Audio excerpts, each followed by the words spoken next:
जी कह रहे हैं टाइमिंग बड़ा गलत है। विवेक जी ये टाइमिंग गलत इसलिए है कि आपकी कोशिशों को एक और झटका लग गया। बजट का यही पार्ट नहीं ना, एक लाइन आया विवेक जी, सुनिए, बजट को आप इंटीग्रिटी में देखिए। सुनिए, मैं इंटीग्रिटी में बता रहा हूँ। हाँ, बताइए बताइए। इंडिया अलायंस बड़ा क्लियर है। हाँ। हम अपोजिशन में बैठेंगे, कंस्ट्रक्टिव अपोजिशन करेंगे। जहां जहां आप गलतियां करेंगे, सांप्रदायिकता को फैलाने की कोशिश करेंगे, कॉन्स्टिट्यूशन को का डिफॉल्ट करेंगे, हम खड़े होकर के तो अब आज के इस बजट में कहां कॉन्स्टिट्यूशन का डिफॉल्ट है विवेक जी? आज के इस बजट में भी वही पुराना राग लेकर आ गए आप। नहीं, आज के बजट में कॉन्स्टिट्यूशन वाला राग कहां से आया भाई? ये कह रहे थे तो मैं बता रहा हूं। तो हमारी ऐसी कोई नियत नहीं है कि हम इनको गिराने जा रहे हैं। मंशा तो वही है। बार बार दर्द होता है आपको कि अब ये सरकार फिर बच गई, राहुल गांधी अब ये फिर आ गए साथ, फिर हाथ मिला लिया। राहुल गांधी जी ने 3 पॉइंट बोले हैं आज। 3 पॉइंट उन्होंने ट्वीट करे हैं। पहला पॉइंट उनका एक ये था कि उनके मैनिफेस्टो में से, उनके न्याय पत्र में से बहुत सारे पॉइंट्स इंटीग्रेट करे हैं सरकार ने। इससे हम कोई चैलेंज नहीं कर रहे, हम इसको अच्छा मानते हैं। अगर ऑपोजिशन की आप राय को लेकर के अगर रूलिंग पार्टी और सरकार उसके कुछ चीज़ों को अडॉप्ट करती है, इसको एक कंस्ट्रक्टिव चीज़ में लेना चाहिए। दूसरी बात पे हम आते हैं, ये ज़रूर है कि कुछ राज्यों को नज़रअंदाज करके सिर्फ अपने को स्टेबलाइज करने के लिए 2 राज्यों के साथ फेवरेटिज्म किया गया है। बोध गया को 5 साल पहले भी बनाया जा सकता था। अगर आप कह रहे हैं, नहीं सुनिए, लेट मी कंप्लीट। अगर ये कह रहे हैं बैठ के अवधेश जी कि साहब बिहार का तो बड़ा बुरा हाल है साहब, वो तो जनरेट ही नहीं कर पाते अपना रेवेन्यू, और यूपी तो बहुत अच्छा जा रहा है, तो आप फिर ये भी एडमिट कर लीजिए कि नीतीश कुमार की सत्ता जो इतने समय से रही है वो विफल रही है, and they have not been able to develop the state, और आप उसमें रहे हैं पार्टनर। नीतीश कुमार के सर पर ठीकरा फोड़ेंगे तो दोनों तरफ पे जाएगा ना, तो दोनों तरफ पर जाएगा। देखिए, नीतीश कुमार के सर पर ठीकरा इसीलिए कोई फोड़ता नहीं है क्योंकि उन्हें पता है कि अगर वहां फोड़ेंगे ठीकरा तो दोनों तरफ जाएगा, बीजेपी की तरफ भी जाएगा, आपके गठबंधन की तरफ भी जाएगा भाई, आरजेडी के साथ भी सरकार में हो रहे हैं। अब आप सुनिए, आज का जो बजट है वो सबसे पहले किसान नेताओं से आज में संपर्क मेरा पहली चीज मैंने वही करी, क्योंकि एमएसपी एक बहुत बड़ा चैलेंज है, चैलेंज के रूप में आने जा रहा है। तो किसान इसको कैसे ले रहे हैं?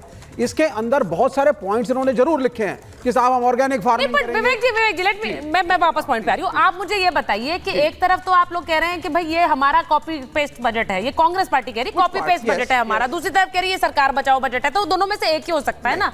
इन्होंने अपनी मंशा से किया या आपकी मंशा कॉपी कर ली? दोनों एक साथ तो नहीं हो सकते। बिल्कुल नहीं हो सकते हैं, क्योंकि कुछ पॉइंट्स उन्होंने कांग्रेस के लिए हैं न्याय पत्र से, उनका न्याय पत्र, उनका मैनिफेस्टो पढ़ा जा सकता है, अनुप्रिया जी जुड़ गई हैं क्या? इनकॉर्पोरेट किए गए हैं, लेकिन मैं इसको अच्छा मानता हूं। ये एक स्वस्थ डेमोक्रेसी का चिन्ह है कि अगर ऑपोजिशन के कुछ इश्यूज हैं और वो ठीक लगते हैं तो सरकार उनको इनकॉर्पोरेट। अच्छा, मैं पहले प्रेम कुमार जी के पास आ जाती हूँ। प्रेम कुमार जी वो कह रहे हैं कि बहुत सी चीजें कॉपी की गई हैं कांग्रेस के उससे। अब कांग्रेस ने तो वहां ये कहा था कि पैसे अकाउंट में डालेंगे खटाखट खटाखट, यहाँ नौकरियों की बात हो रही है खटाखट खटाखट, तो ये डिफरेंस तो है ना या नहीं है? देखिए, एक बात क्लियर करनी चाहिए सुचारिता जी कि बिहार को स्पेशल स्टेटस एक अलग मुद्दा है, बिहार के लिए स्पेशल पैकेज अलग मुद्दा है, और बजट एक अलग मुद्दा है। बजट पर हम बात कर रहे हैं। अगर बात करेंगे स्पेशल स्टेटस पर, तो ये नरेंद्र मोदी जी बिहार में जा कर के नारा लगवा चुके, कितना चाहिए, 60,000 करोड़, 70,000 करोड़, लाख करोड़, 1.25 लाख करोड़। उस मुकाबले आज बजट में क्या मिला है?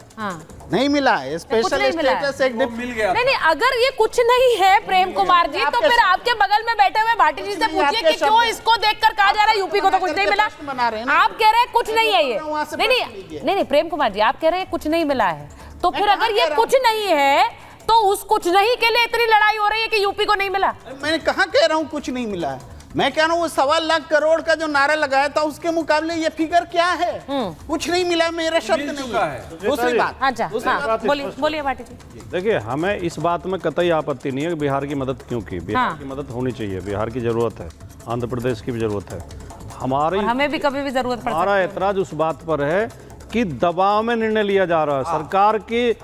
सरकार के जो पाए हैं वो पाए की मरहम पट्टी की जा रही है। इसी बात सरकार न लुढ़क जाए, इसी बात को मैं ये इस तरह अगर निर्णय लिए जाए, देश हित नहीं, देश का हित, सरकार बचाओ, सरकार हित, मोदी हित, मोदी की सरकार बची रहे। और जो इनका बीजेपी का नारा होता था, अवधेश जी स्पष्ट करेंगे जब उनका नंबर आएगा, अंत्योदय मित्रोदय में बदल गया है। जो मित्र हैं केवल उनका उदय मोदी जी की चिंता है, अब अंत्योदय या सर्वोदय नहीं है, अब देश के कोई चिंता नहीं है, हमें इस बात पे रह गया। अच्छा, जो स्टेक होल्डर्स है, एक बार इस बजट में जिन पार्टियों की बात हो रही है, जेडीयू से अनुप्रिया जी जुड़ गई हैं, एक बार प्रियंका जी के पास जा रही हूँ, प्रियंका जी और जेडीयू खत्म हुई। अच्छा, चलिए आप कंप्लीट कर लीजिए। देखिए, हम ये कह रहे हैं, ये जो परिस्थिति आज सरकार बनने की है एनडीए की, अगर ये परिस्थिति नहीं होती, चंद्रबाबू नायडू और नीतीश कुमार के सहारे ये सरकार नहीं होती, तो क्या ये होता है बजट में जो आज हुआ है? पहले भी तो कभी नहीं हुआ। बिहार की परिस्थिति बदल गई कि बिहार बदल गया? क्या बदल गया? आज सिर्फ राजनीतिक परिस्थिति बदली है, इसलिए बजट में ये बात देखने को मिल रही है, इसलिए ये बात हो रही कि 2 राज्य पर ध्यान दिया गया, बाकी पर भाई ऐसा है, अगर राजनीतिक परिस्थिति बदल गई और वो इतनी इंपॉर्टेंट है प्रेम कुमार जी, तो फिर तो स्पेशल स्टेटस की भी बात हो सकती थी। स्पेशल स्टेटस की मांग तो नीतीश कुमार ने की और उसके बाद केंद्र की तरफ से कहा गया कि स्पेशल स्टेटस नहीं दे सकता।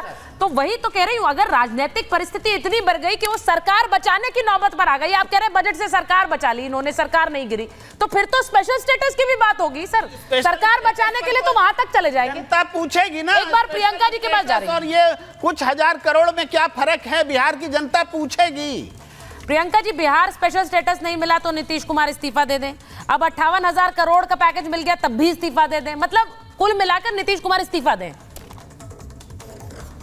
देखिए सुचारिता जी, हम माने तो माने कैसे कि ये जुमला नहीं है। हाँ। हमने 15 लाख वाला जुमला देखा, हमने 2 करोड़ नौकरी का वादा वाला जुमला देखा, हमने हवाई चप्पल पहनने वाला हवाई जहाज पे पहुंच जाएगा वाला जुमला देखा, और अब हम ये जुमला देख रहे हैं। सीधी सी बात है कि जब 2015 में मोदी जी बिहार आए थे, बिहार उस समय इलेक्शन था, उस समय आए, उस समय वो कह रहे थे 50,000 करोड़ दूं कि 60,000 करोड़ दूं, 60,000 दूं कि 70 दूं, और 70 करते करते 1,25,000 करोड़ पे पहुंचे, लेकिन आज सीधे 26,000 करोड़ पे धड़ाम से नीचे गिरे हैं। एक पल के लिए अगर मैं मान भी लूं, एक पल के लिए कि जुमला नहीं है, तो इससे बिहार को क्या मिलेगा? जितनी ठेकेदारी आने वाली है, क्या यूपी में गुजरातियों को नहीं मिली? बिल्कुल उसी तरह से सारी ठेकेदारी जाएगी गुजराती भाई बंधु को, और बिहारी को क्या मिलेगा? बालू ढोने का काम।